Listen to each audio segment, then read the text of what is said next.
নমস্কার, আমি জ্যোতিষশাস্ত্রী শ্রী সনাতন বলছি। আজকে আপনাদের বলবো নক্ষত্রের কারকতা সম্বন্ধে।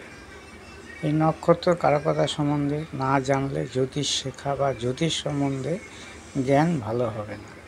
নক্ষত্র মানুষের জীবনে অনেক ঘটনা ঘটায় ও অনেক ঘটনার জন্যেই নক্ষত্র দায়ী থাকে, বা ভালো ঘটনার জন্য নক্ষত্র দায়ী থাকে, খারাপ ঘটনার জন্য নক্ষত্র দায়ী থাকে। আসুন আমরা আজকে জেনে নেব নক্ষত্রের কারকতা সম্বন্ধে। আজকে আপনাদের বলবো শ্রাবণা নক্ষত্র কারকতা সম্বন্ধে। দেখতে পাচ্ছেন শ্রাবণা নক্ষত্র। শ্রাবণা নক্ষত্র এই যে মকর রাশিতে এর অবস্থান 13.20 এ অবস্থান করে। এই নক্ষত্রের অধিপতি হচ্ছে, শ্রাবণা নক্ষত্রের অধিপতি হচ্ছে দেবগণ, এবং রাশি এই যে মকর রাশি এর অধিপতি হচ্ছে শনি। এর দেবতা হচ্ছে বিষ্ণু। শরীরের অংশ হচ্ছে হাঁটু ও গাত্রচর্ম বা চামড়া। রোগ হচ্ছে ফাইলেরিয়া, চর্মজ রোগ, ফোড়া, বাত, টিবি, হজমের গোলমাল ইত্যাদি। মানসিকতা ভদ্র, সভ্য, সাবধানী, কনভারজেটিভ, কৃপণতা, বুদ্ধিমান, ভীতু, বিশ্বাসী এবং ধৈর্যশীল।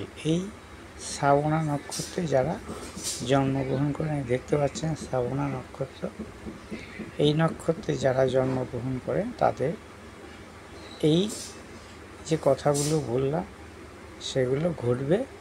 এবার আসুন কর্ম, কোন কর্ম করলে এরা সাফল্য লাভ করে। শ্রাবণা নক্ষত্রে যারা জন্মগ্রহণ করেছেন এরা খনিজ তেল খনন কার্য, ক্যানেল, মৎস্যজীবী, কৃষিকার্য, ফ্রিজ, এয়ার কন্ডিশনার, প্লাম্বার এবং জলের বা তরলের যে কোনো কর্ম যদি এরা যুক্ত থাকে তাহলে এদের সাফল্য দ্রুত বৃদ্ধি পায় বা সাফল্য লাভ তাড়াতাড়ি হয়।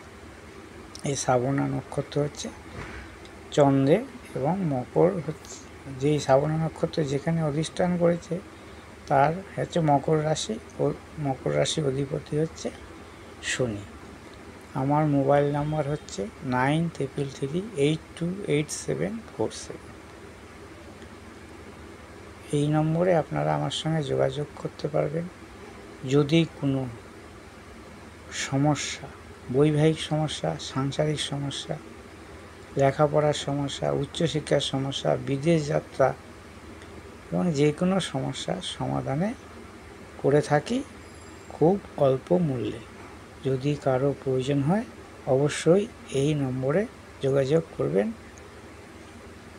আমার এই ভিডিওটা যদি ভালো লাগে অবশ্যই লাইক করবেন, কমেন্ট করবেন, শেয়ার করবেন, আমাকে ফলো করবেন এবং সাবস্ক্রাইব করবেন। নমস্কার।